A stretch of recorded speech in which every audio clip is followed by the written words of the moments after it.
विकास दुबे, शातिर अपराधी जिसने अपना सरेंडर तक प्लान किया, महाकाल मंदिर पहुंचा, चिल्ला चिल्ला कर मीडिया को बताया, मैं हूं विकास दुबे कानपुर वाला। भला ऐसा शख्स पकड़े जाने के बाद भागने की कोशिश क्यों करेगा? जो खुद ही अपने आप को पुलिस के हवाले करने के लिए अपनी आइडेंटिटी बता रहा हो, वो क्यों पुलिस से भागने की कोशिश करेगा?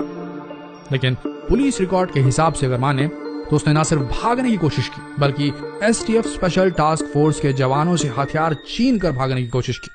पुलिस के हिसाब से विकास दुबे, जिसके पैरों में रॉड डली हुई है, वो निकल भागा भी।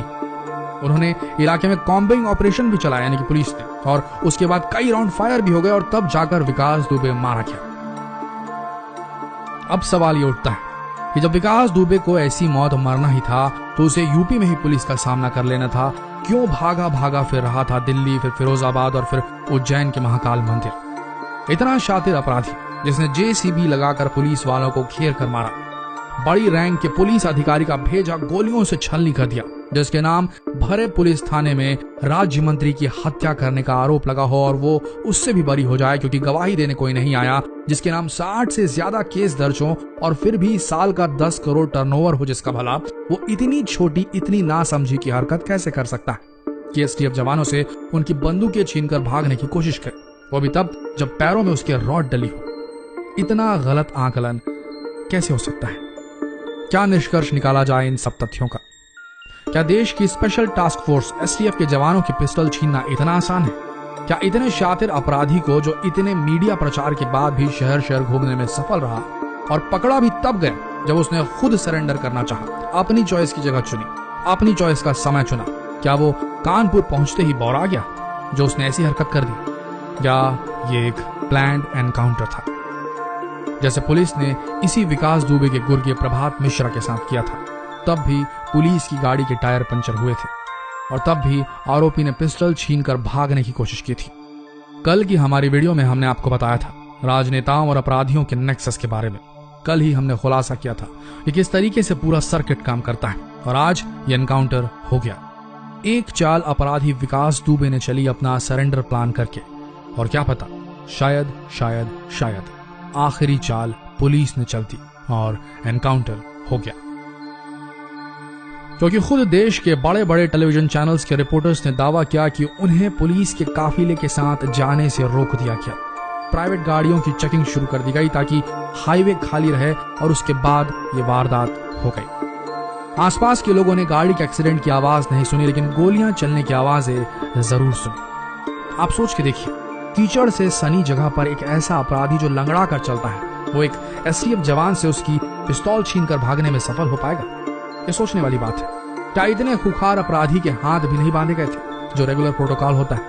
ये सारे तथ्य केवल एक और इशारा करते हैं, और वो इशारा है राजनेता क्रिमिनल नेक्सस की तरफ। शायद ताकतवर लोग ये नहीं चाहते थे कि विकास जिंदा पकड़ा जाए और बदले की भावना से राजनेताओं की काली करतूतों को उजागर करने का काम शुरू कर दे। इसलिए शायद विकास दुबे को सजाए मौत फांसी से नहीं बल्कि गोलियों से दाग कर दे दी गई।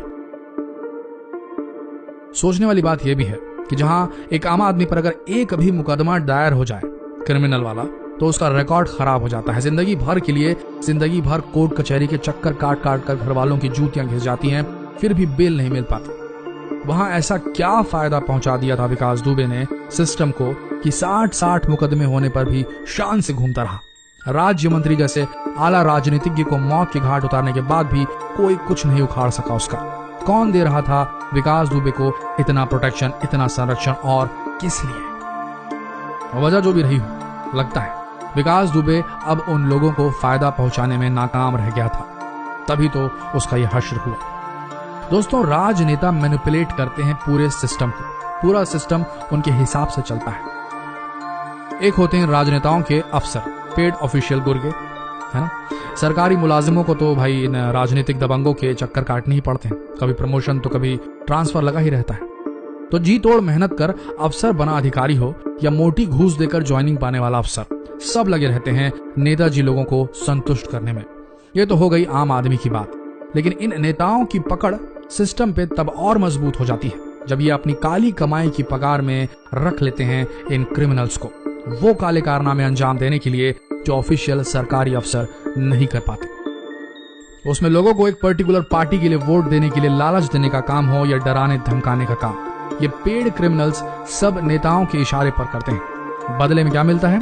इन अपराधियों को कंप्लीट एडमिनिस्ट्रेटिव प्रोटेक्शन मिलता है। भाई, जो नेताजी के आदमी हैं उनके सामने सरकारी अफसरों की क्या मिसाल। अगर एक ट्रैफिक वाला ट्रांसपोर्टरों से वसूल करके महीने का 10 करोड़ निकालता है, विभाग में 9 करोड़ बांटने के बाद 1 करोड़ तो नेताजी को ही जाता है ना। लेकिन इसकी अपेक्षा एक गुंडा अपनी दबंगई के दम पर जब 10 करोड़ की जमीन हड़प लेता है किसी पर दबाव बनाकर, तो सीधे 5 करोड़ 50% नेताजी तक पहुंच जाता है प्रोटेक्शन के लिए। तो अब बताइए कौन ज्यादा ताकतवर हुआ, नेताजी का पेड इलीगल गुंडा या सरकारी मुलाजिम? अब ऐसे में सरकारी मुलाजिमों को मजबूरन झुकना पड़ता है नेताजी के करीबी क्रिमिनल्स से। और ये जो पॉलिटिकल वर्ण भेद किया जाता है सिस्टम में इन पॉलिटिशियंस के द्वारा, वो गुंडों को फूड चेन में ऊपर रख डालता है। नतीजा, बड़े क्रिमिनल्स को, खासकर उत्तर प्रदेश जैसी जगह में, ऐसा लगने लगता है कि वो चाहे तो 10-20 पुलिस वालों को पगार देकर खुद भी नौकरी पर रख सकते हैं। वही हुआ विकास दुबे कांड में।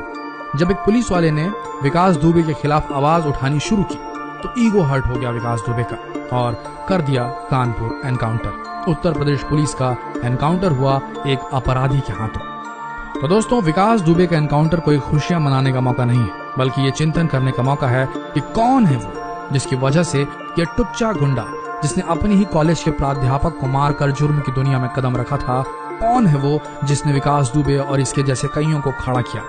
जब हम उसका एनकाउंटर कर पाए तब हक है भारत के हर टीवी चैनल को खुशियां मनाने का कि हाँ, कुछ उखाड़ा है। अभी तो ऐसा लगता है कि जो रायता फैल गया था उसे केवल समेटा गया है, उखड़ा कुछ भी नहीं है। आप इस बारे में क्या विचार रखते हैं, डिटेल में लिखिए।